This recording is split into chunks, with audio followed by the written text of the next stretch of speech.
चलो बच्चों, सबसे पहले हम तुम्हारे साथ पहले प्रोडक्ट रूल डिस्कस करते हैं। ये 11th क्लास का है। प्रोडक्ट और क्वेश्चन रूल पहले डिस्कस कर लेते हैं, उसके बाद अपने स्टाइल में आपको चेन रूल सिखाएंगे। मैंने क्या बताया कि जब दो फंक्शन या दो से ज़्यादा फंक्शंस एक साथ इनटू में हो तो उनका डेरिवेटिव करने के लिए हम प्रोडक्ट रूल अप्लाई करते हैं। कंडीशन ये है कि दोनों फंक्शंस वेरिएबल होने चाहिए।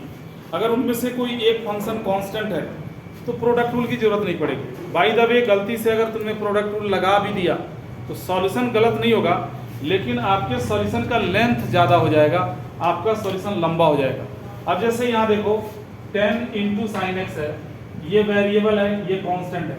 बगैर प्रोडक्ट रूल के इसका डेरिवेटिव हो जाएगा। 10 को बाहर कर दोगे, साइन का डेरिवेटिव कॉस हो जाएगा, यही तुम्हारा आंसर हो जाएगा।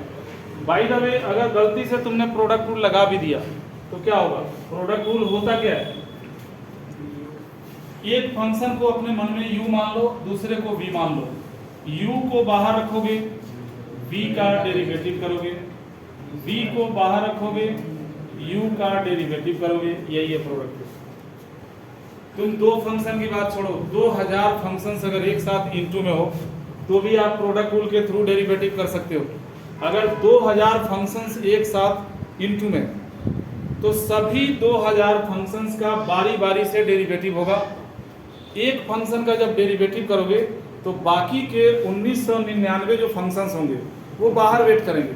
2000 तो बहुत लेंदी हो गया, मैं 4 फंक्शन लेके दिखा देता हूँ। मैंने क्या बोलना चाहा ये देखो, अगर u, v, w और z ये 4 फंक्शंस हैं और चारों फंक्शंस प्रोडक्ट के फॉर्म में हैं और इनका हमें डेरिवेटिव करना है, तो बेटा बारी बारी से इन चारों का डेरिवेटिव करना है। जैसे u का डेरिवेटिव करेंगे और जब u का डेरिवेटिव करेंगे तो बाकी के 3 बाहर इंतजार करेंगे, v, w और z बाहर है।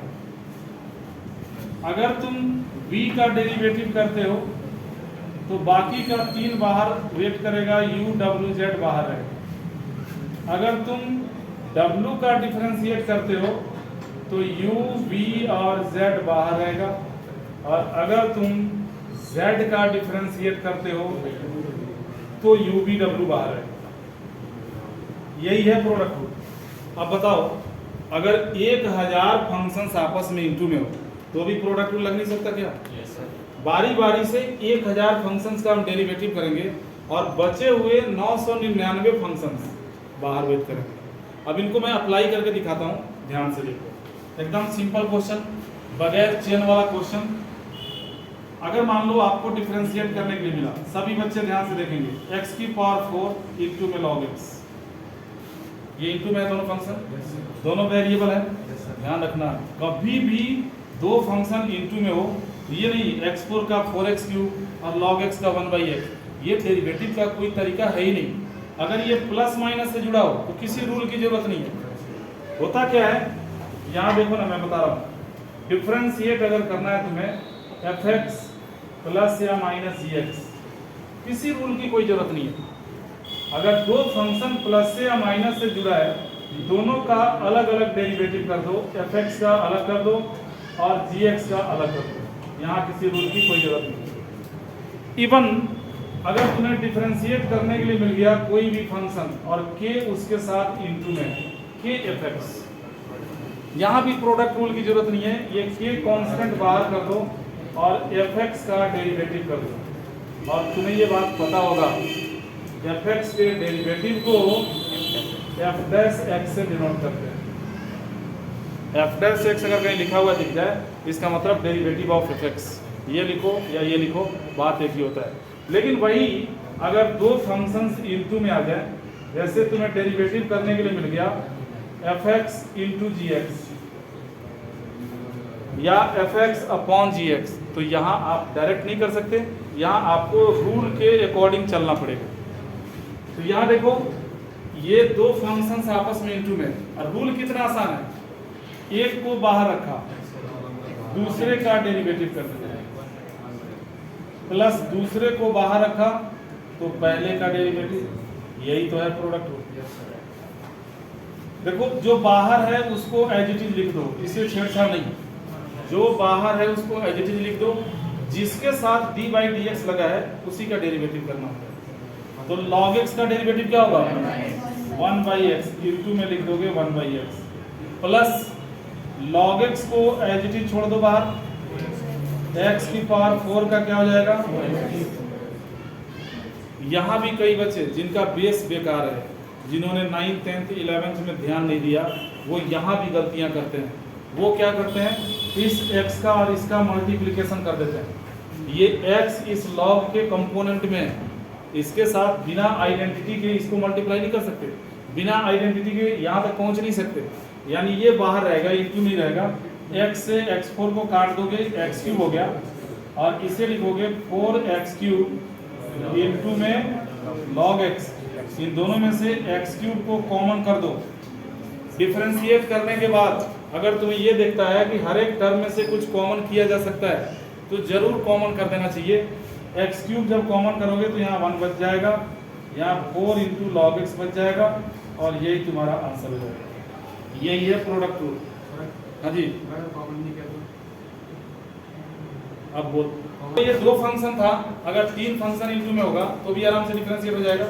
कई बार क्या होता है, फंक्शंस प्लस माइनस और इंटू सबसे जुड़ के आ जाते हैं। देखना, अगर मान लो क्वेश्चन तुम्हारा आ गया derivative of x into sine x plus में कॉस एक्स। बच्चों देखते हो,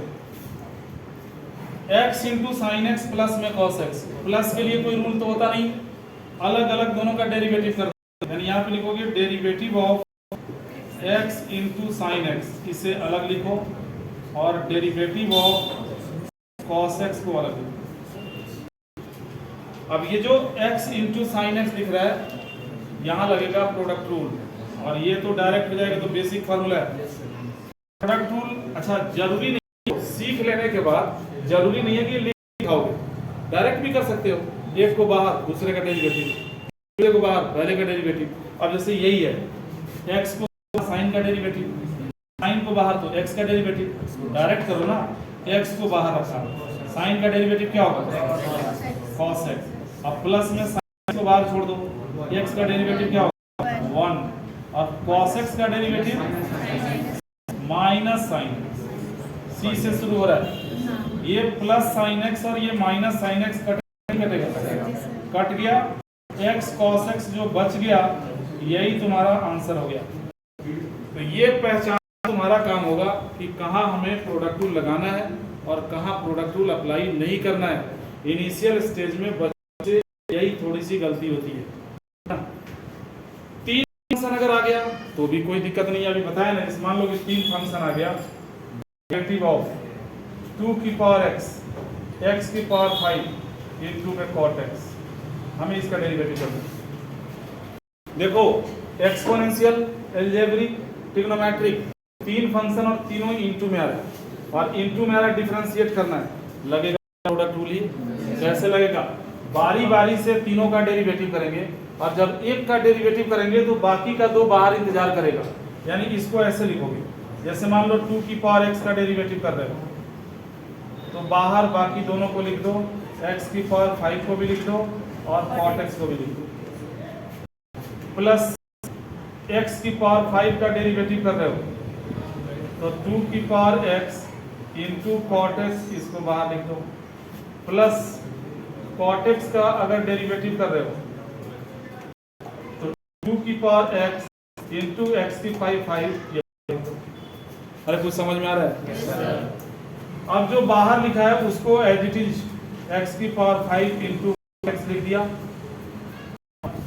यहाँ कौन सा लगेगा, a की पावर x वाला, a की power x, exponential formula, power में वेरिएबल दिख रहा है ना, a की पावर x का क्या होता है, a की power x into log a। तभी मैंने कहा कि अगर तुम्हें फार्मूले याद होंगे तो तुम्हें बहुत आसान लगेगा, फार्मूले याद नहीं होंगे तो थोड़ी बहुत दिक्कत होती है। यहाँ देखो, प्लस 2 की power x into cot x को बाहर छोड़ दिया, x की पावर 5 का डेरिवेटिव क्या होगा, 5x की पावर 4, प्लस 2 की पावर x इंटू x की पावर 5 को बाहर छोड़ दिया, cot x का डेरिवेटिव क्या होगा, minus cos x square x। अमन बाबू यहाँ छोड़ सकते हैं, लेकिन अगर डिफरेंशिएट करने के बाद कॉमन हो रहा हो तो कर लिए करो, उठा के पटक जाओगे। इसमें क्या कॉमन हो रहा है, देखो 2 की पावर x तीनों में कॉमन हो रहा है। और क्या कॉमन हो रहा है? x की पावर 4 तीनों में कॉमन हो रहा है। कुछ कॉमन हो रहा है क्या? नहीं। मनु इधर ध्यान दो, 2 की पावर x और x की पावर 4 जब कॉमन कर दोगे तो क्या बचेगा? x into cot x log 2 बचेगा। यहाँ देखो 2 की पावर x की पावर 4 कॉमन कर चुके हैं, 5 इंटू कॉट एक्स बचेगा। यहाँ देखो 2 की पावर x और x की पावर 4 कॉमन कर चुके हैं, माइनस का x कॉसेक स्क्वायर x ये बचेगा। ये आंसर हो गया। कॉमन कर लोगे तुम्हारा क्या जाएगा? आंसर लिखने में अच्छा लगेगा।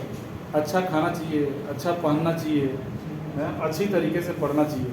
स्टूडेंट को 3 ही काम करना होता है, खूब खाओ, इतना मत रोज रोज मोशन, खूब खाओ, खूब पढ़ो और खूब खेलो, लेकिन उसका एक टाइम होना चाहिए। खूब खेलोगे, खूब खाओगे, सोओगे, तभी पढ़ाई में मन लगेगा। लेकिन बच्चों में देखा जाता है खेलेंगे खूब, एक बार मोबाइल लेके बैठेंगे, 2 घंटा घंटा फ्री फायर धाएँ धाएँ करेंगे, पढ़ाई का कोई मतलब नहीं है। खेलेंगे खूब, खाएंगे थोड़ा सा, तभी तो देखते हो ना आजकल के 60% बच्चे लगता है बचपन से ही कुपोषण के शिकार है, और पढ़ाई में बच्चों का मन नहीं लगता, मोबाइल की देन नहीं। तो बेटा ये 3 ही मंत्र है, ज़्यादा पढ़ो, खेलो भी और खाओ भी, इसके अलावा कोई काम मत करो, बढ़िया कर जाओगे। ये प्रोडक्ट रूल था। क्वेश्चन रूल भी ऐसे ही डिस्कस करेंगे, तब हम पहुँचे